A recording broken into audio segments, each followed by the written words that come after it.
линията на трамвай 13. Линията е открита през 1961 година с маршрута от обръщателно колело на буливар Братя Бокстон до обръщателно колело на Hyundai България. През декември 1980 година с маршрута от обръщателно колело на буливар Братя Бокстон до обръщателно колело в квартал Илианци. На 12 юли 1985 година с маршрут от обръщателно колело на буливар Братя Бокстон до обръщателно колело на Адрес Надежда. Този маршрутът се промени през 1988 година с маршрут от обръщателно колело на буливар Братя Бокстон до обръщателно колело на гара София Север.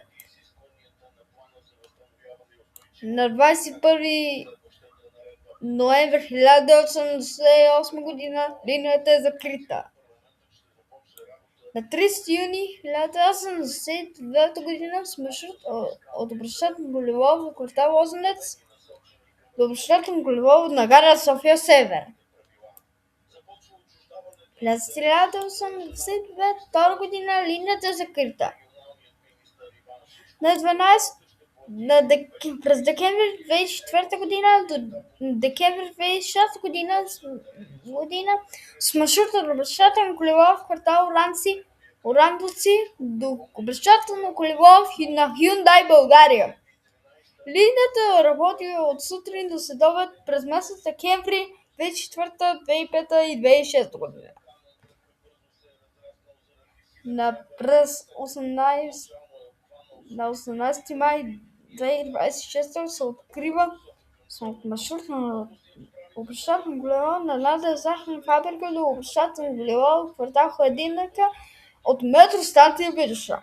И маршрута промени за линии 1, 8, 10 и 13.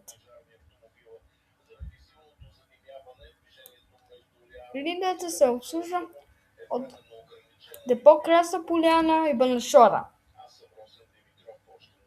Подвижен състав: ЧКД Татра Т-62 SF, ЧКД Татра Т-62 SF и може би Татра Т-62 от Банишора. Трамкър Т-60 400, може би София 100. Трамкър Т-8М 730, София 70. Трамкър Т-60 901 е много стар и легендарен. Този трамвай е много легендарен. Ами това беше за днес.